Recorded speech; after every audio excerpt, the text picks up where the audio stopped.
San Diego, California. Senator Dianne FeinsteinDianne Emiel Feinstein lawmakers feel pressure on guns. Feinstein, Trump must urge GOP to pass bump stock ban. Florida lawmakers reject motion to consider bill that would ban assault rifles. Morris, Democrat. California, main Democratic rival blocked the longtime incumbent from gaining the California Democratic Party's coveted endorsement in her high-profile re-election race. State Senate Leader Kevin Dianne, D., who has mounted a campaign running to the left of Feinstein, garnered 54% of delegates' votes at the state party's annual convention in San Diego. But he ultimately fell short of the 60% needed to win the endorsement. Feinstein, meanwhile, came in much farther behind, at just 37%. Another Democratic Senate candidate, Pat Harris, got 5% of the vote, while 3% voted for no endorsement. While the state party won to make an endorsement in the Senate race, Dianne's performance gives him a much-needed boost in the battle against the 25-year veteran lawmaker.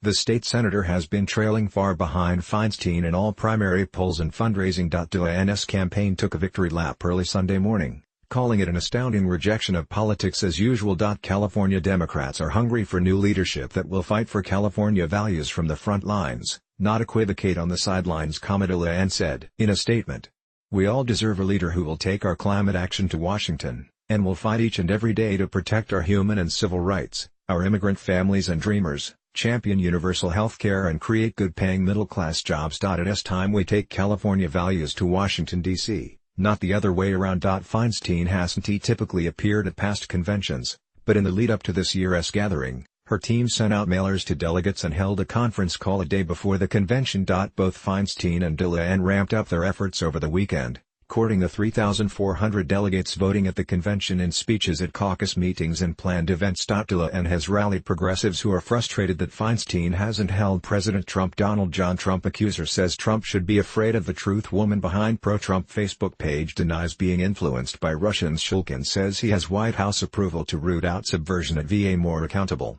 He recently racked up influential labor endorsements from SEIU's California chapter and National Nurses United. While Dianne was able to win over a majority of delegates, which are loyal party activists and officials, he still faces the hurdle of increasing his statewide name identification in the months leading up to the June 5 primary. And while the lack of an endorsement is a rebuke of Feinstein, her supporters believe that it isn't a big loss, given her decades of experience serving in the Senate. The California Democratic Party is also making no endorsements in the three big statewide races. In the highly competitive governor's race, Lieutenant Governor Gavin Newsom garnered 39% of the vote, while State Treasurer John Chiang came in close behind with 30%.